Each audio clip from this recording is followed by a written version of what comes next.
Good morning again. Wednesday morning, March 26th in House Transportation after some significant scheduling issues with our alleged counsel and their amendments going on in the Senate and pulling from the same person in multiple directions. So we have to regroup and pick up with our agenda at 11:30.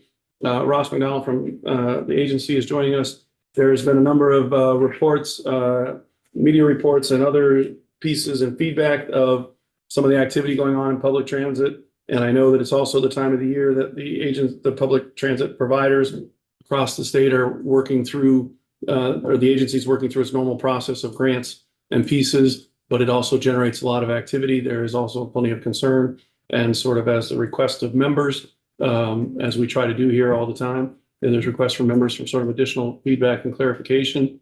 I appreciate you joining the committee again. And if you could kind of tell us where we're at in that process of grant negotiation activity, and then be available to the members that have been asking for a little bit of extra help. I know you've been in the committee a couple of times, but it's a pretty involved area, and it's the state, as small as it is, it's also got a lot of varied needs depending on where you are and what you need out of public transportation and what we're able to fund and make happen in a small rural state and our urban versus rural needs. So, and all the other pieces we've heard about micro and the effort to go in that direction. So I appreciate you coming back.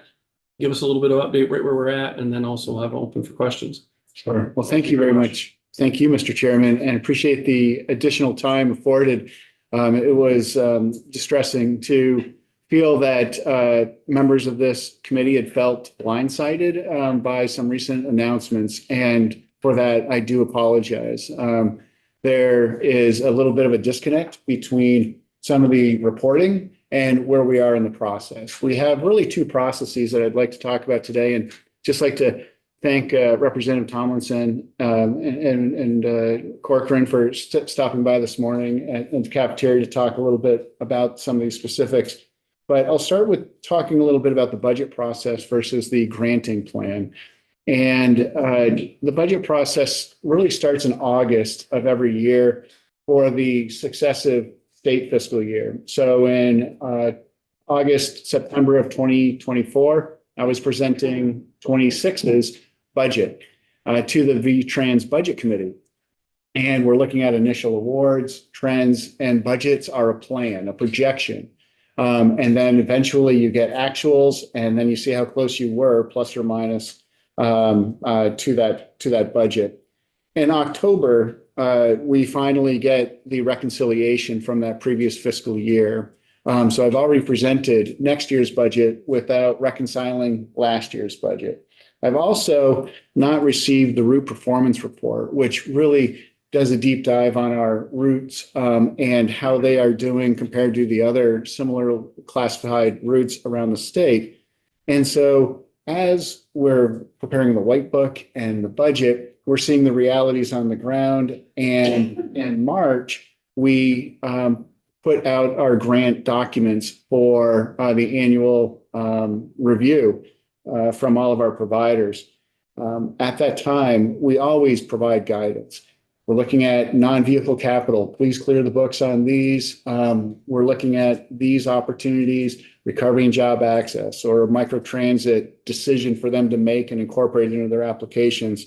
And this year, we asked them to really take a look at those underperforming routes I shared with you before, 13 underperforming routes, and that given the increased cost of operations, admin, vehicles, insurance has really hit us, vehicle as well as health insurance, of course. We asked the providers to take a more aggressive look at those underperforming routes and make adjustments where it makes sense. We, in our previous testimony just a few minutes ago at the Senate, Jim Moulton, after 23 years at TVT, mentioned VTrans has never required and demanded a route cut. And we don't expect that to happen this year. What we expect are really hard discussions on where they have underperforming routes, where they have underperforming segments of performing routes.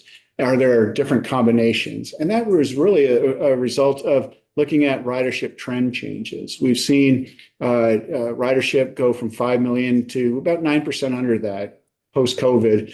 And we see a 30% reduction in commuter demand. That's not surprising to most people. It's a national issue. And as a result, we have some commuter services like the Link Express that had 5 runs in the morning and 5 in the afternoon to 3 runs in the morning and 3 in the afternoon. Those cuts, just allow us to reset the services as best we can. So when we looked at a number of 1.3 or 1.5, we asked the providers to really do a deeper dive and see if there's ways to save on back office admin. Are there ways to reduce costs? And then we will fund those projects and services as best we can. So we have the budget process that's already kind of done, and now we have to make that work through the granting process. And at this time, we don't expect to force any cuts based on budget issues. We just want this reset. And as I've gone to the providers around the state and their boards, and we attend all the board meetings, we're seeing a lot of understanding of going from $36 million total budget in 2020 to $53 million 5 years later. Things have changed. Let's continue microtransit, recovery and job access, our electrification efforts. But also let's take a look at pruning the tree where it makes the most sense. So it's been really pleasurable to be in front of these committees talking about the new funds, the new services, the new products, AVL and where's my bus type technology. But unfortunately this year, it's more of a testimony concerning a reset so that we can do 3 things that I mentioned at the last budget presentation, which was support GMT Urban's cuts to date, which is 1.5 million, evenings, weekends, and summer hours primarily, but not always. Oversee the reset on the rural side, million, 1.5. We don't know what that's going to look like. We have a lot of negotiations to do. We want to further support the transition of our rural regions, which can save us. Says 1.2 million on the books. We've done this enough times to know that that's generally not going to be the full amount, or it's not going to be realized. It could be 500 to 1 million, but it also is something this program can do to improve coordination, to improve services, and to lower costs without affecting any routes, and maybe providing better customer service. And so with those 3 pieces in place, then I have the ability to go to the Vermont or the VTrans Budget Committee in this August, September, and make a case for that new post-COVID, post-inflation number. It could be larger. And last year, when we talked about 36, 53 million, the response was, what are you doing to address these increased costs? And now I've got an answer, a plan, and action that we can cite as we try to achieve these new levels of funding. At that time, then I would like to reestablish the transit of old, which is what can we do more, different, and better? Is it a mobility for all expansion of the pilot? Are they more microtransit, combining micro and demand response services? Those things are real opportunities, and we still want to fund those studies as well as we look at the reset on the routes. So that's the first thing I wanted to share with this committee is the first apology, and then the second of trying to outline the difference between the budgeting and the granting process. As I mentioned, Jim Moulton at TVT and Caleb Grant, who's here from RCT, and all of our providers have understood where we are and have been responsive and not resistant. If they saw a level of service cut demands from VTrans, you would be hearing from them for sure. And we may be there in the next few years, depending on what we can do as an agency. And that is my job, to work through the agency to sustain services and to look for those better days ahead. So that's something I wanted to share at this time. Thank you. Representative Burke has a question for you.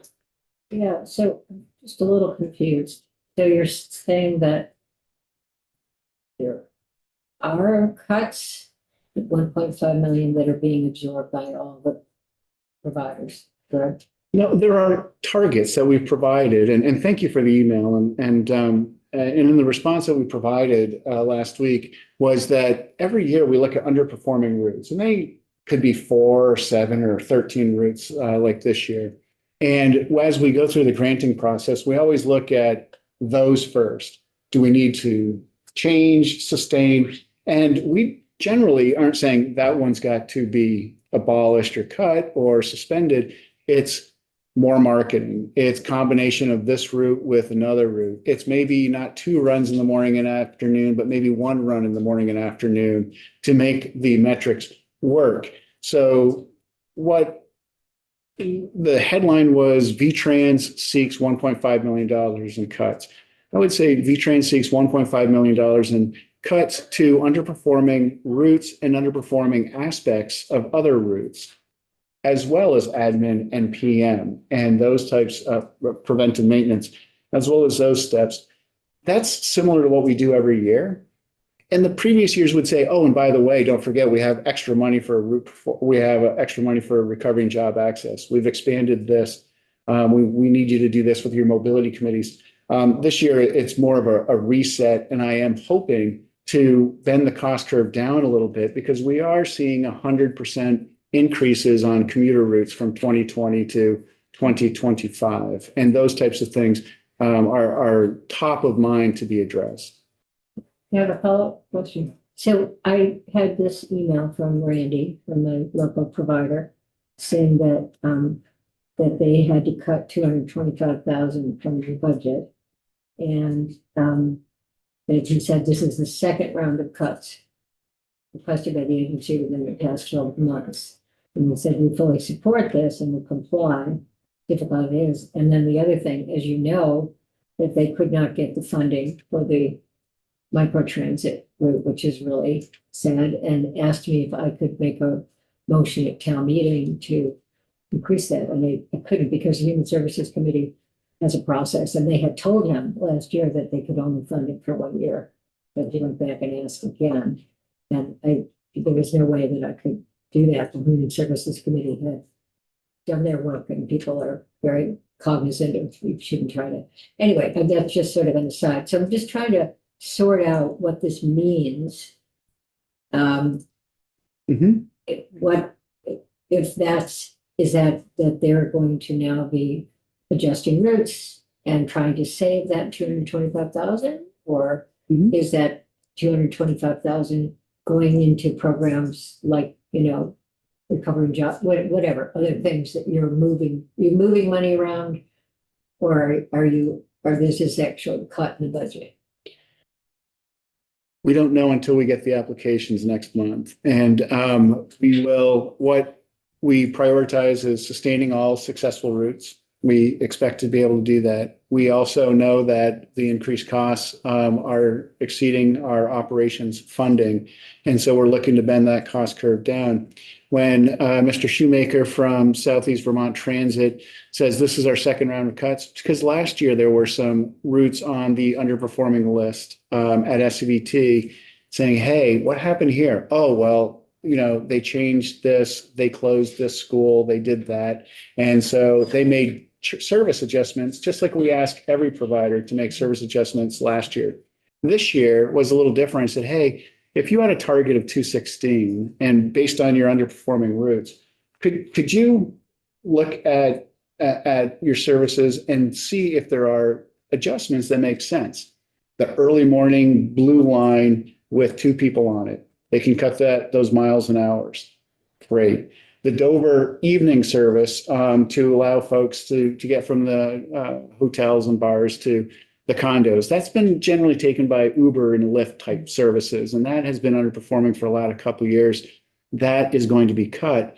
The idea that several years ago we started a route from Brattleboro to Bennington, meeting in Wilmington. That never performed very well. And in the past, we'd use congestion mitigation funds for 3-year pilots because we couldn't use those funds for more than 3 years. Now we can use them forever, which is a big change from the Infrastructure Jobs Act through this previous administration. But it doesn't mean that we can't be looking at those and saying, geez, this one's still not working. So even though GMCN doesn't have underperforming routes on the list, they're like, it still doesn't make sense. And if SCVT isn't going to run to Wilmington, there's no reason for us to run from Bennington to Wilmington and try to keep this thing going. So that's the type of iteration and discussion that we have. If you saw Randy's email, like, cutting hours, we have this other bus covering these services. On the Brattleboro microtransit, it was asked of me, hey, we have the funding for microtransit for this coming up year, 25. So what is the plan to sustain that service? He says, well, we're going to try. Do you want us to wait until we have 5 years? I said, well, that's a decision for you and the board to make, but I don't see us being able to come up with an extra $150,000. But it was an important pilot because it was evenings microtransit service in a fairly dense area, which wasn't represented in the other pilots that we'd seen, Small Town, Middlebury, Montpelier, those things. And so when we saw the $53 per person, 16 rides, at night, it's like 8 people going to and from places. It was confirmed that we will not be able to sustain that service. It was a short-lived pilot. It's regrettable, but it wasn't a surprise based on how it started without that sustainable funding in place. And so many times when we hear about a new opportunity and a new grant to help, we always ask, how are we going to take care of that when those one-time funds run out? And that was the situation in that respect. Okay, thank you. Representative Powell?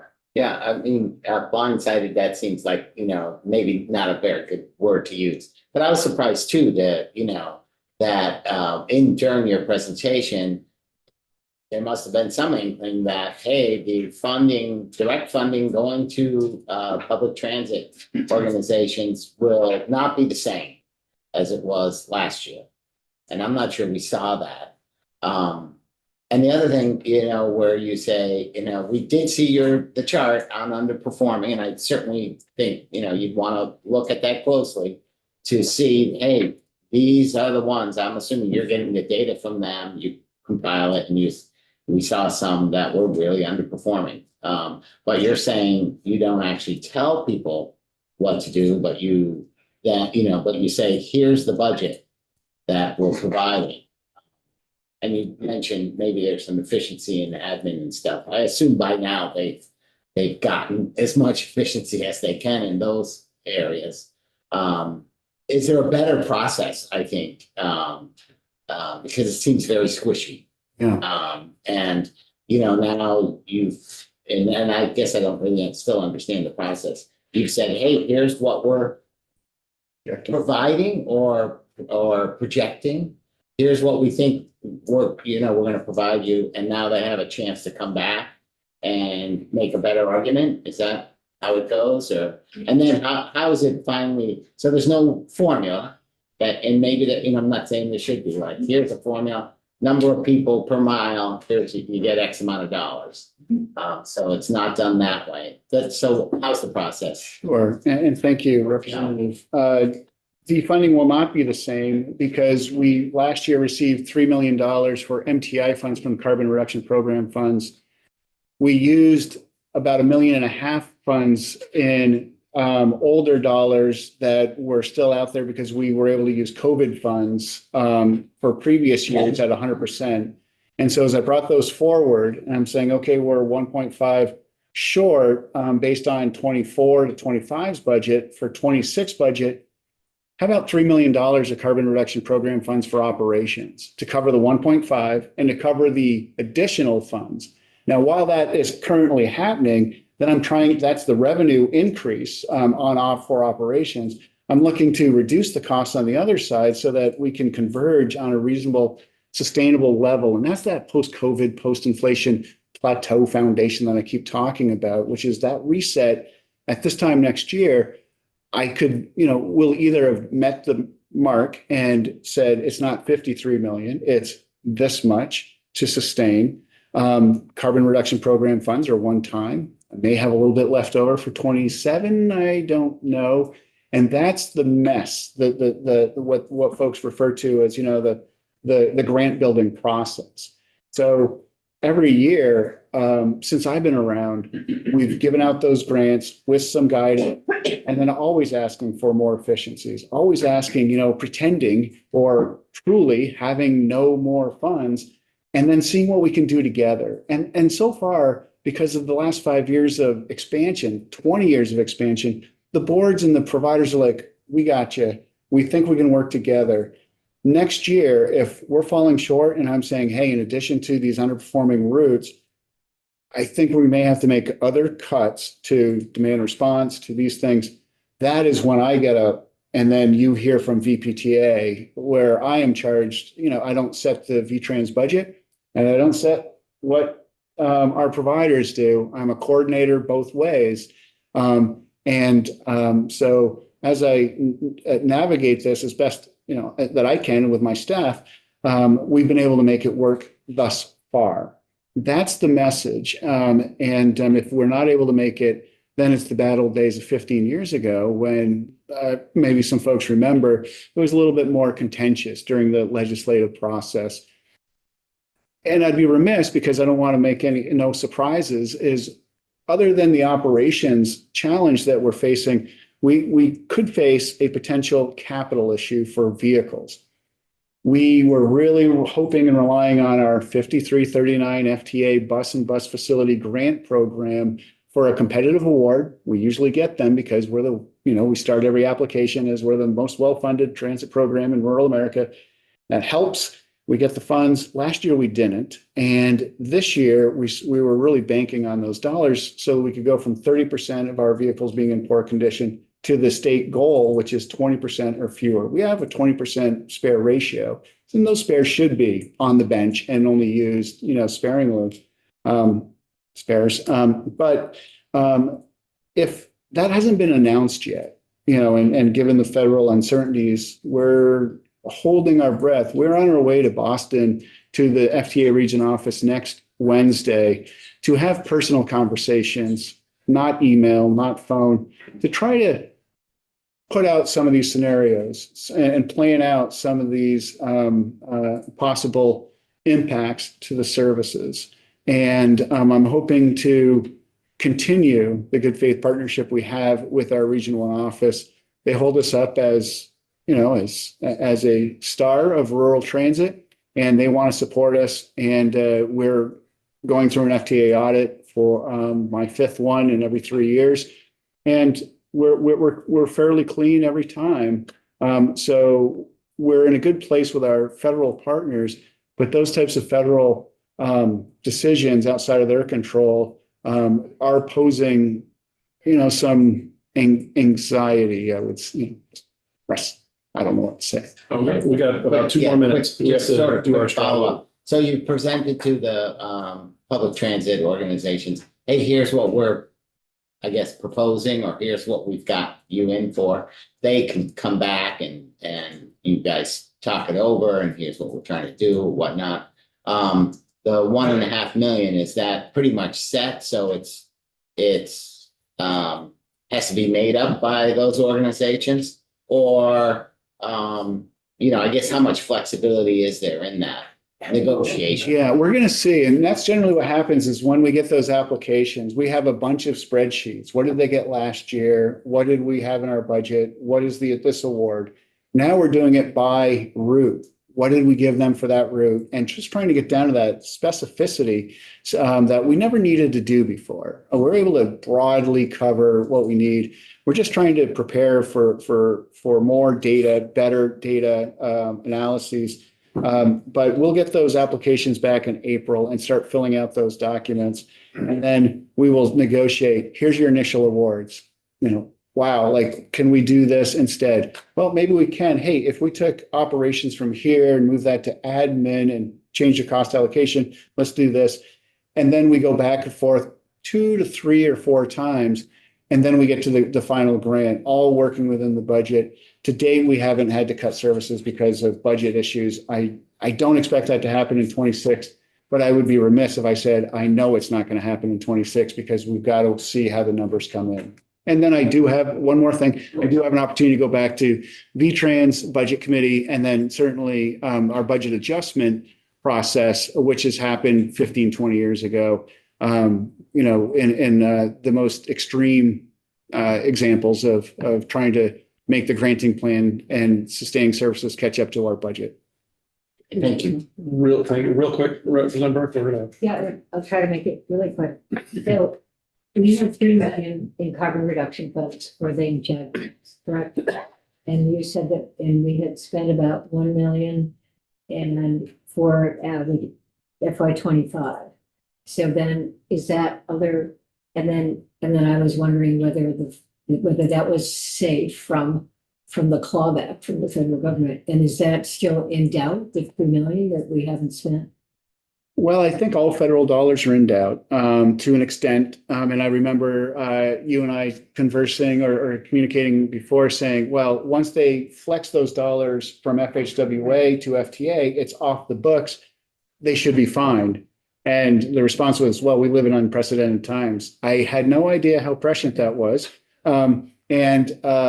But right now, we don't expect those to be removed and they should be safe. We have 3 million for ops. We have 2 million left for MTI and we have 1 million left for e-sprinters, all using those carbon reduction program funds.